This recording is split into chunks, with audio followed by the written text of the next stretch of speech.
What is up to the welcome to the Cooldown Lap? Oh my, it's been a long week indeed. We just said it's a long week and I already messed it up. This is episode 7 with your host, Jog, and And Garrett, let's go back at it for another episode this week. Without a whole lot going on in the F1 world this week, I think the most exciting or captivating news was that Lando Norris broke up with his girlfriend. But other than that, we've learned nothing more about the season ahead, which means we have a chance to review and double down on our wager to see who's going to be the more accurate reader of the crystal ball for the season ahead. we're gonna figure that out right now. And honestly, you guys remember what's at stake here? I think we should remind everyone it's the hot wing. Which one was it again? We're competing week after week, race after race, to see who has to sit down with the last dab from First We Feast, which for someone with skin as white as mine and a palate as uncultured as mine, I can't lose. This is going to be bad if I go down. So we're Garrett, throwing all the cards on the table to try and avoid that at all costs this year. how Steal whatever you got to do. how spicy was the food when you came over to my place that you had? On a scale of 1 to Tolerable, 10. tolerable, but pretty spicy. Like, what would you? Enough to make me worried when we're eating those suspicious peppers. Enough to make me worried with each bite. Yeah, yeah. So we're gonna have good fun. Hopefully, you are not eating it, but hopefully neither am I. So we're gonna have to see how that goes. We're gonna have to see how that goes. I'm gonna lie, cheat, steal, bribe Max Verstappen himself to take people out in order to satisfy the picks that I've put in place. Let's see what happens. We're gonna find out. Are you excited, man? It's so close now. I keep thinking about it. I'm like, dude, it's like next week. We're almost there, buddy. We're almost there. The 8th at way too freaking early in the morning can only come soon enough. Yeah, like this is a point where I get excited of like all of the practice sessions that we have, the sprint sessions, the races, but how do you feel about that? Like they keep adding more and more. Like I feel like the sprints are what do you even feel about the sprints? Do you feel like we should have them?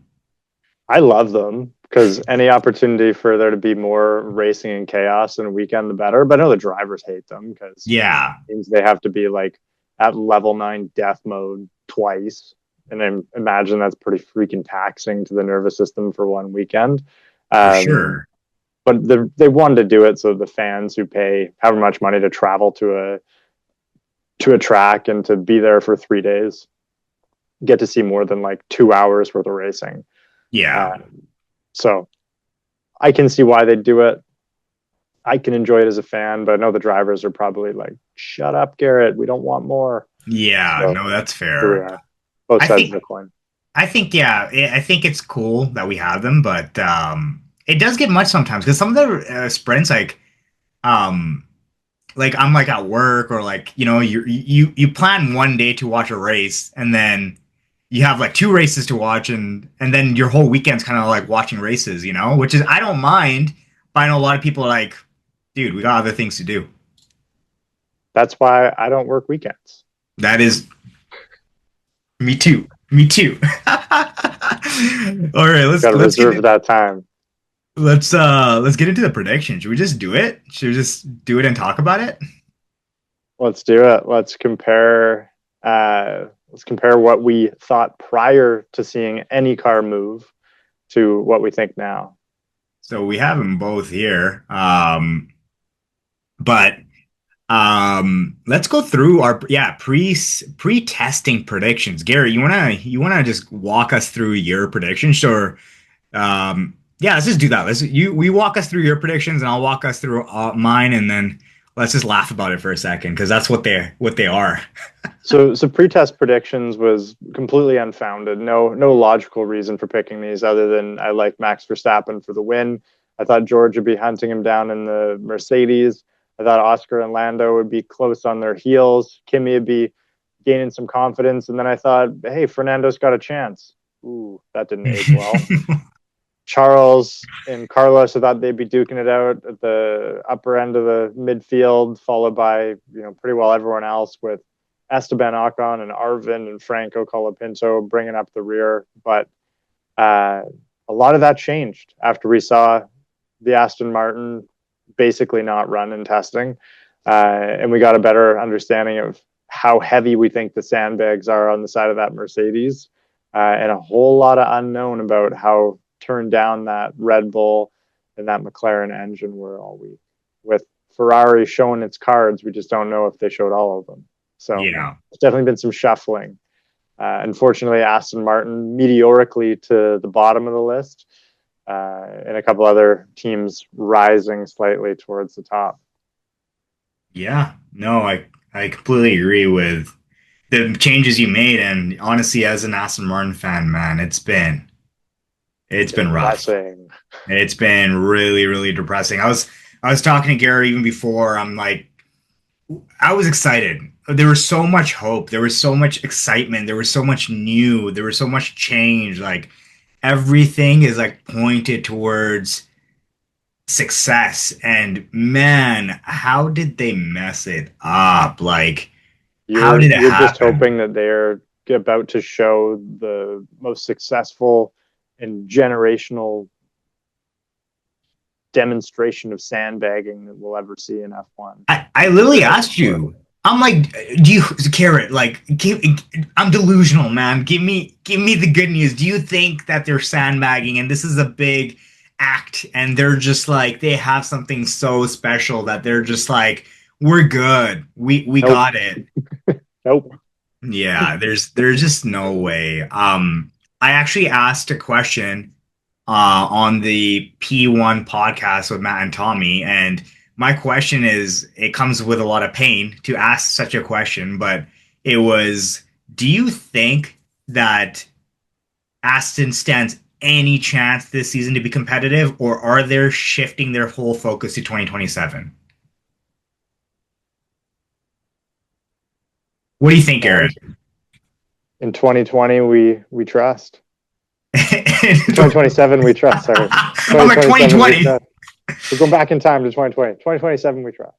Yeah, I don't know, man. Like, I just think this is such a big setback where there's just no bouncing back from this, and they're just gonna have to gather all the pieces up right now, make it as competitive as they can this season, but really get everything together for 27. I just feel like there's no really comeback from this. Nobody. Well, let's go through what you've decided to change here going into the post-test predictions. Yeah, let's go into it. So, let's just start top down. So first place, I've got George Russell, which is again, he was at the top of my list. I had to stay loyal to my boy Fernando. Unfortunately, I really don't want to eat the hot wing. I love Aston Martin, but I can't make such a wild prediction based off of my personal bias, and I have to go with the logical decision that the hot name on everyone's tongue for winning the WDC, George Russell. I think they have something special, and they have it until August now because that's what the FIA let them, approve that they can utilize their power unit until August, which is like third of the season that they get to use that. So how big of an advantage they'll have at that point, we're gonna see. But I think it's gonna be big enough that he's gonna be far ahead to kind of just clinch it. Yeah, man, they're going to have quite the advantage. What I think was really funny was when we were making these predictions before we go through all of them, was we made these predictions without talking to each other about them. I wrote mine down last week. Jog, you put his in before we jumped on today. And sneak peek, the top, whatever, 7 or 8 are almost identical. And it doesn't stray very far from that, which is kind of funny to see. That I is. put I put Go ahead. George at the top too because of everything that Joggy said, and then the list just was almost identical. Honestly, I wish we recorded it because I was actually losing my shit. I'm like, oh my God, what? What? Like, it's crazy how close this list was. Shows that we listen to the same F1 propaganda. Oh, 100%. I mean, we send it back and forth. Like, I have nobody else to talk to this about. I just be sending you stuff, you be sending me stuff, and our brain is washed the same way. Exactly. We're Um, huffing the same hopium. 100%. Let's go into number two, and I'll let you take the lead on this one.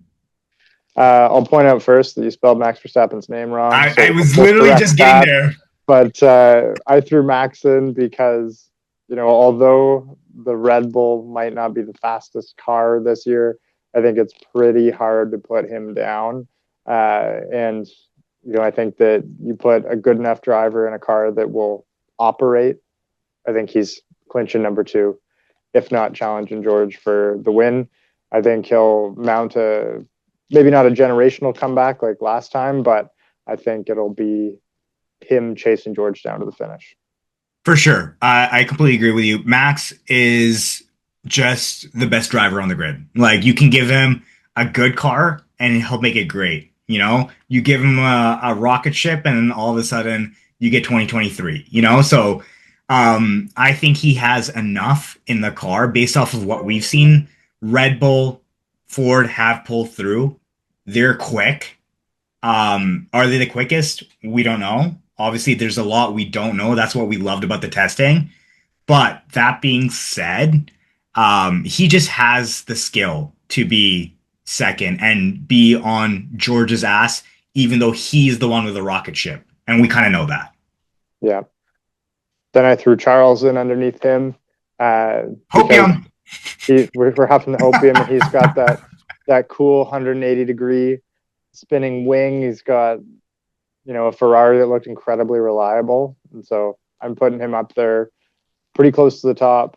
I don't have Lewis right behind him because I think he's still fighting some gremlins, but I think Charles is going to be up there battling for podiums all season.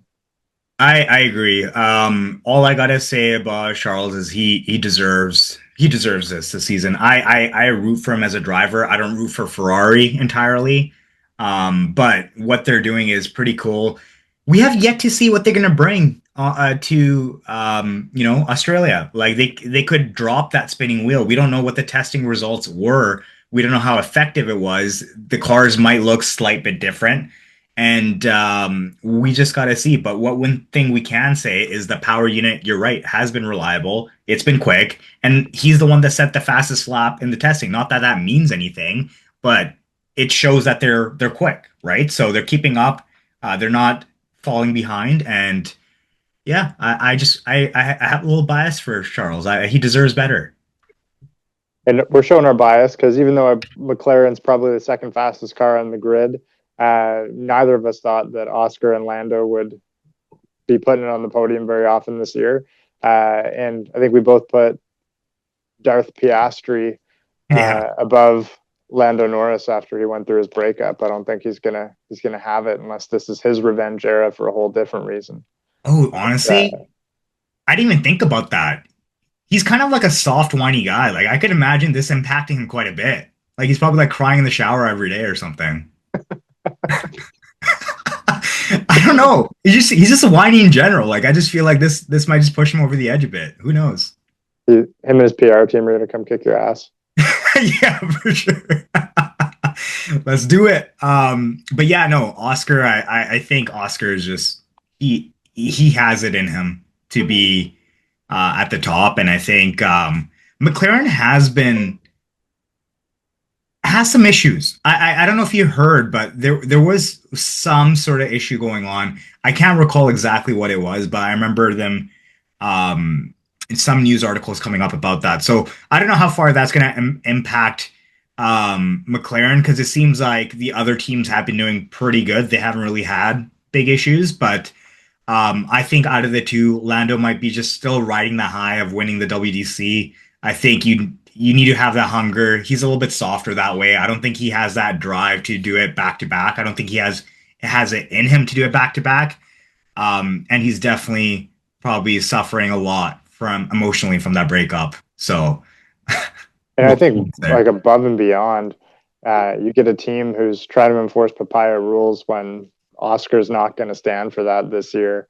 And you're going to see them battling against teams who are using teamwork to try to uh, No, man, win the papaya championship. You're going to see McLaren tear each other apart. papaya rules are gonna stand, bro. Like, first they gave Lando a priority. Now this year they're gonna give Oscar a priority, right? That's how it works, right? Yeah, exactly. Doubts. Doubts. Doubts, yeah. I mean, I'm also a little afraid that we kind of know McLaren has a Lando bias. So if McLaren isn't doing as good as they expect it to be, are they gonna favor Oscar more, knowing that they're not gonna do all that great? And when they're gonna do great, they're gonna favor Lando. Do you see what I'm trying to say? Time will tell. Time will tell for sure. I wonder how that's gonna pan out. But let's go on to P6, Kimi Antonelli for the both of us. Yeah, we throw the other Mercedes up there.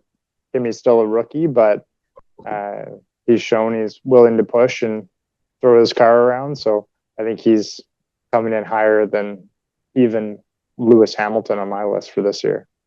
It's a crazy statement. 19, 20-year old, fairly fresh on top Just of Lewis just crashed Hamilton. his new car. He's going to come in and do well this season. Yo, that car was one of a kind, apparently. Like, it was like a one-off car Toto got for him. And, these guys are so rich. Like, Toto's like, as long as it's okay. Like, who cares about the car? And I was like, damn. May that car rest in peace. May that car rest in peace. But it's really cool to see Kimmy's and Toto's dynamic. I love watching this. It's like it's cute. It's cute. Some father son kind of relationship there for sure. 100%. Let's go to P7, Lewis Hamilton. Yeah, we finally got to Lewis. I know. 7 world championships. We're putting him in P7 this year. Hey, the good thing, Garrett, is I think for you, P10, for me, P12, he's moved up quite a bit. So moving up the list. he's moving up the list. Again, he's not exactly where he should be or deserves to be, knowing him, but I think Ferrari is going to do better this year. I think they took a big hit, and Lewis just kind of has to pull through at this point. What is this, the last year of this contract? It's either this or he retires. Am I wrong? I can't remember how long his contract was, but it does feel like a pivotal year where he's had a bit of a slippery slope, and he probably needs to show that he's going to do something. Well, tell me this, Garrett. If you think that he finishes P7, knowing Lewis Hamilton, that's not good enough. Do you think he just retires? Is this not good enough for him to continue? No, he stays on. He wants to be an ambassador for the sport. He's going to be there, eh? I think so. Do you think his relationship with Ferrari will get better this year? Only if he maintains his relationship with Kim Kardashian. But yeah, that's a callback. No, I think he'll get better this year. He changed his engineer, so he's not going to have anyone, telling him it's the water. Hopefully, he's, has a little bit smarter strategy department this year. I hope for his sake that his relationship with Ferrari gets better this year. Bro, you just like nailed that statement. You just nailed it. Whoa, that's gonna be clipped, people. That'll be one of our reels for sure. That was sick. Oh man. Okay, Now this is where the list gets hairy. Yeah. This is where there stands to be points to be made for both of us, because up until this point, it's either we get all the points or we get none of the points. We're tied. Now is where there's points to be won in the midfield. 100%. Less predictable place. All right, Gary, kick it off.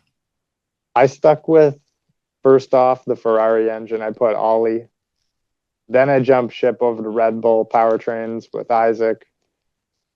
Yeah. Then it just becomes a bit of a smorgasbord at that point that I was incredibly unsure about. 100%. I think I was very close with you with Isaac and Ollie. Like for me, P8 was Isaac. I just think that Red Bull is just gonna edge out the Haas in other avenues. I think they might be competitive with the engine power unit wise, but I just have this gut feeling that the Red Bull is gonna edge him out, and um, Ollie, P9 for him would be great. I think he deserves it. He's a great driver. I think a P9 in a Haas would be amazing, amazing feat for him. So he is gonna fill in that seat for Ferrari one day, and I think this is gonna really solidify that. And I think he does deserve it. I think he's got all the talent to do it. Yeah. P10. Who'd you have down for P10, Garrett? We got Esteban Ocon.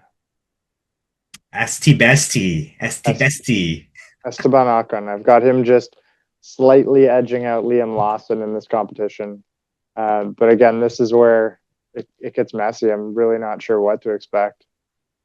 It's funny. Like I just have this personal bias. Like I just don't like Esteban for some reason. I don't know what it is. He seems like a really nice guy. Yeah, I don't know. I just couldn't like I didn't have it in me to put him up any higher than I did. That's okay. That's okay. This is where there's points to be had.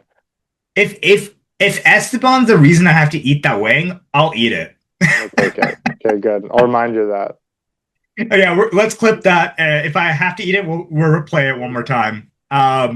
Yeah, for me, I have where are we at? P10, I have Pierre Gasly. Okay, the Alpine is looking strong. The Alpine is looking solid. They got the Merc power unit. They have a lot to prove. They have a lot of pressure from big man Flavio in the back. And Pierre has the driving skill, the talent to make something happen at the car, and we saw it last year as well with an absolute garbage car. Pierre still managed to get some points in, so I have solid expectations for Alpine this year. You've got faith. I've got enough faith, but I put them a little bit lower down the pecking order. Again, this could be the reason I ate the hot wing. We'll see. I think it might be the reason I ate the hot wing. We'll figure it out when it happens. I'm just gonna be there recording you, and I'm gonna be laughing real hard. So I'll enjoy it.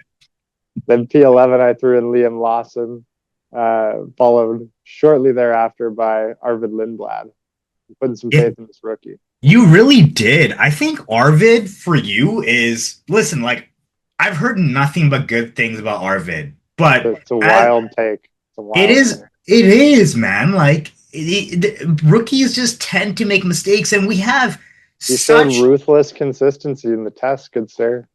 Yeah, he did. He did. No, there's no doubt about that. But we're talking about, he's on top of like guys and on your list. Like, I don't want to get too deep into it, but everyone below him on your list is so much more experienced, like so much more. That's why he's the odd man out. I'm taking a chance with him.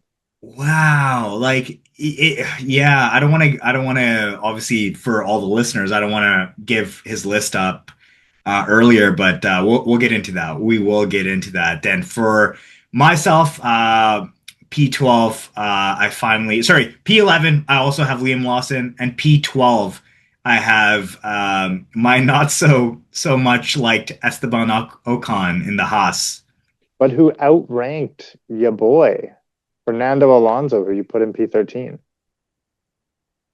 which is where I finally slotted in Pierre Gasly. Just a big sigh into the mic for you all, because that's how I feel about this. Yes, you had him number one on your pre-testing prediction. Garrett, man, I get it. Why are you putting salt on the wounds, bro? They're wounds, bro. It's fresh. Psychological warfare, so you're off your game for the rest of the season. You're a doctor. You're supposed to heal me, not hurt me, bro. All's fair in love and hot wing competitions. Like I said, lie, cheat, steal, emotional warfare. Here we go. Yo, honestly, like I am not gonna spend too much time on this because Garrett's heard it enough.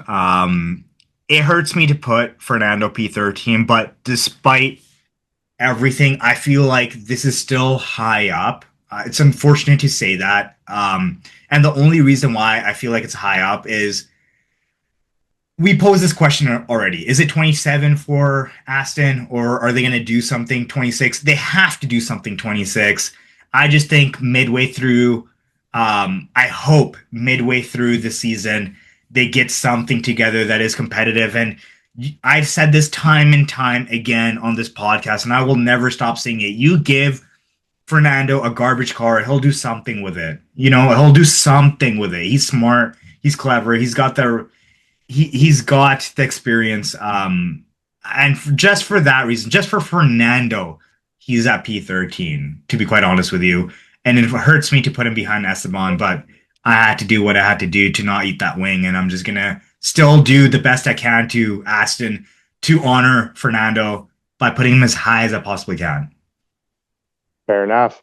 And then Pete 14, I get to Nico Hülkenberg. Hulkenberg. Yeah, I think Audi's going to bring it. I honestly said this before. You have a lot of faith in Audi. Decent amount of faith in Audi for sure. I mean, P14 is a lot of faith. Brand new power unit, brand new car, brand new company. It's the best sounding power unit on the grid right now. Sounds great, but the sound looks great. Real creative aero. We shall see. Does it translate to performance? We're gonna find out. Nico is good. No, I like Nico, but we're almost in agreement with where Nico and Carlos are. I just put Carlos in P15 and you swapped the two. I did swap the two. Carlos is P14 for me. Again, I just think he's a great driver. He's going to bring the best out of the car. It's just unfortunate that Williams had such a setback early on. But I am going to own up to the fact I did say that they may beat Ferrari this year. And I do have to say that was a wild take. A take that I strongly believed based off of how 2025 ended. But how 2026 is starting and beginning it's changed everything up quite a bit. I personally love Carlos. It's my second favorite team. He's my second favorite driver after Fernando. Again, hurts me that the two favorite teams I have are the ones that kind of messed up. Right getting into the sport, I put all my money into the stocks that just happened to plummet. And I'm gonna stick by it. I'm gonna wait it out. It's a long-term game, but we're gonna see how it goes. But yeah, P15, like Garrett said, I just had it flipped. I do have faith in Nico. I have faith in the fact that he's gonna make some money. Every point is gonna be a paycheck, and that's gonna drive the Audi. Not the engine, not the power unit, not those side pods. It's gonna be Nico making money. It's gonna drive it. Then who you got in P16? P16, I have Franco Colapinto. Not so much faith in Franco. Again, I'm new to the sport. I kind of came into the sport with him shitting it. But I have faith in that Alpine, so we'll see how that goes. How about you? I've got him throwing down with Gabby on the other side. Gabby, yeah. Honestly, showing that faith. Throwing that faith. Gabby's a good driver. Looking at your list, I kind of felt like I put him far too low. I think he's a great driver. I just don't have as much faith in the Audi itself. Hindsight's going to be 2020, big guy.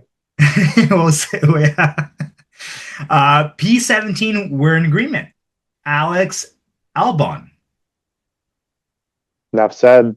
He's reliable, but their car is not there yet. So we shall see. Can I ask one thing?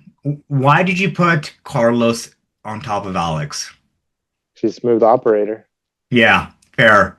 He's a smooth operator. I think he's the better, cooler, more cerebral driver of the two.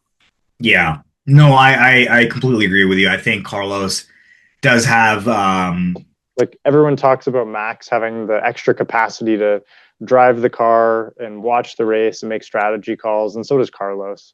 Yeah. I haven't seen that from Albon yet.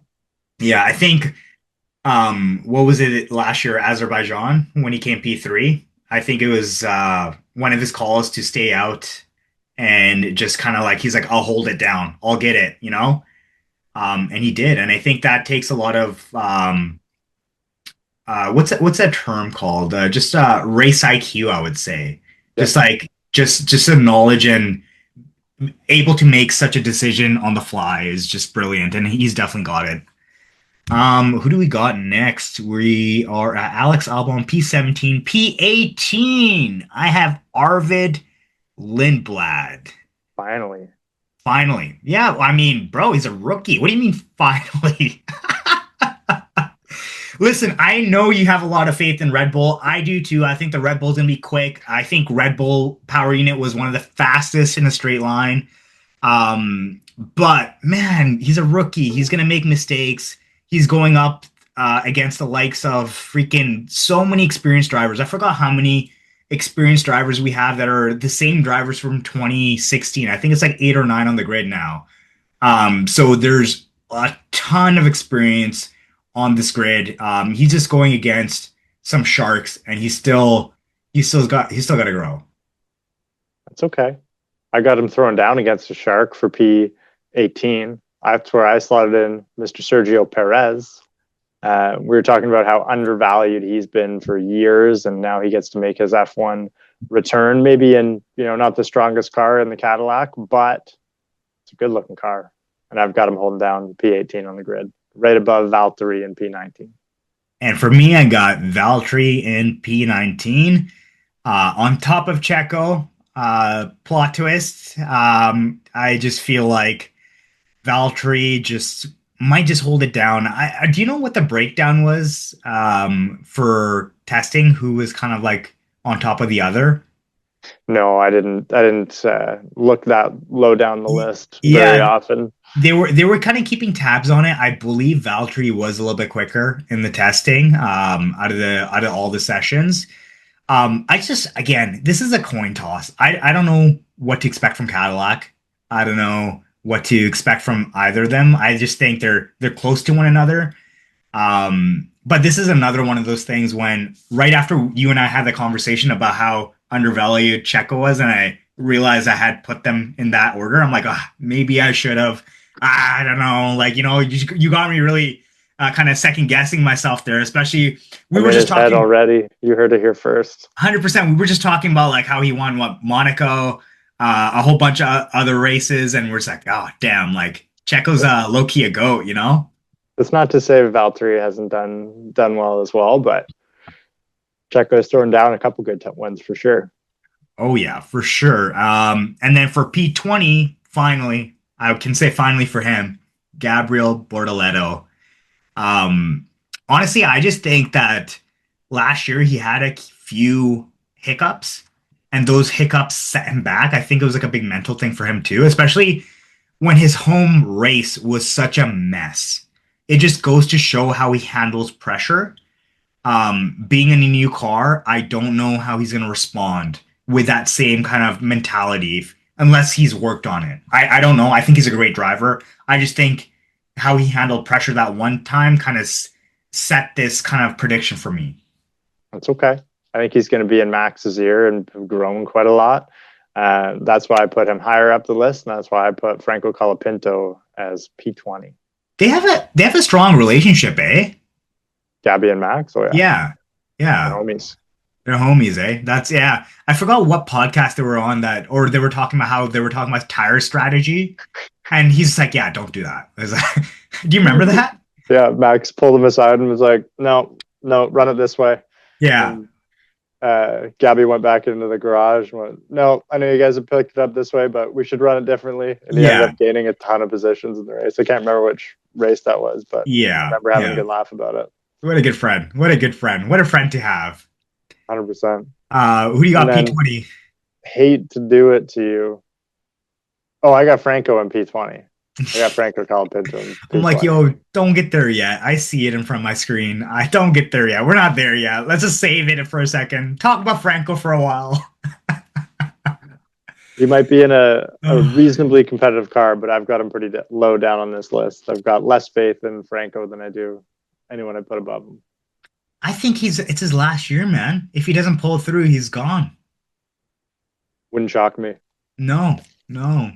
All right, P21 for me. I'm gonna talk about me first. All right, we're gonna save it for a little while. I got you don't want me to shoot your boys first? No, man. Please, just let's Save him for a second, man. I got P21, Sergio Checo Perez. I think the Cadillac is just not there with the pace so far. Um, again, just unpredictable. I have more faith in Audi than I do with Cadillac right now for some reason. Just going with a gut feeling here. But yeah, I have him. I would say in my case, a little bit hesitation having him reverse with Valtteri, but it is what it is. I'm owning my list now, so that he's there. And I'm owning the last two on my list. Unfortunately, Joggy Sporting, and I'm putting Fernando in P21 because he's a great driver. He deserves better. And I'm putting our Canadian down last, P22. That Aston Martin, unless it is about to be the most amazing show of sandbagging we've ever seen, they don't have it this year. Listen, if here, I'm gonna say this out here. Everybody, if Aston Martin is any of the drivers are in the top 10, I will eat that wing anyways to celebrate. I will eat that wing with you. Are you going to eat that wing on the race that it happens? If Fernando gets in the top 10, you're eating the wing? I will eat that wing. This is going to be a bold strategy for the year. Now I really hope Fernando is P10 in every single race. Listen. I love Aston Martin. I love Fernando Alonso. If they are any good, I will just eat that wing. Why am I doing this to myself? I don't know, but I will do it. I will do it, Garrett. That's a thorough show of support. I'm an emotional wreck right now, man. I'll fucking do it. We'll get you the help you need after you spice yourself out.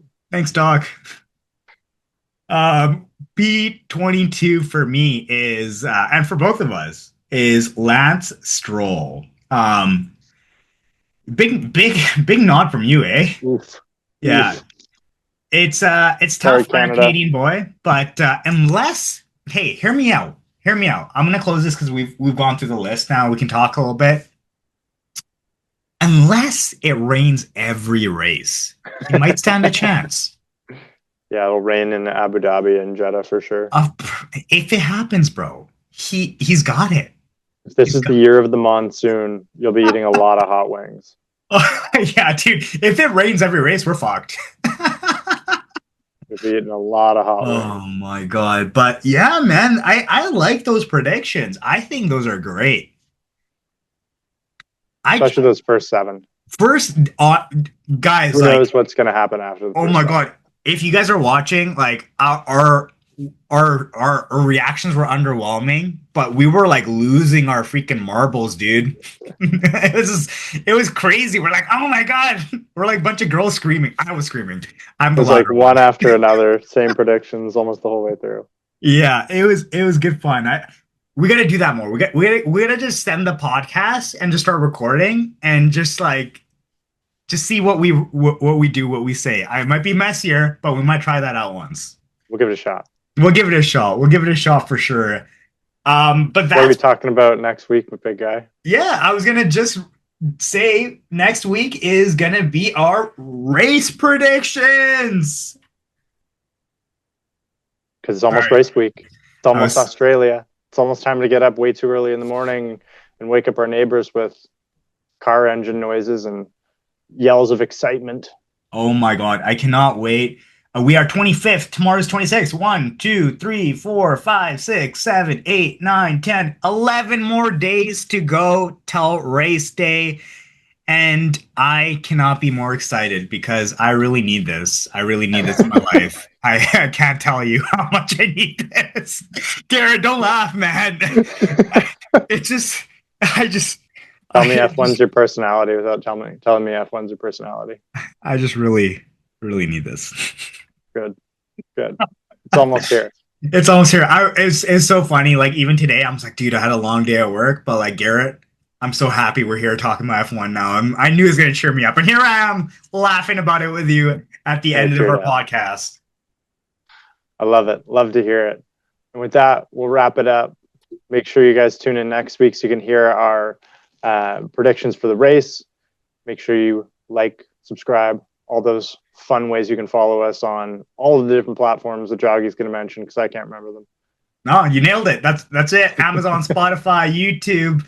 I don't even know half them, but they're there. They're there. All the access is there. But we're gonna sign off. We'll see you guys next week. Sayonara.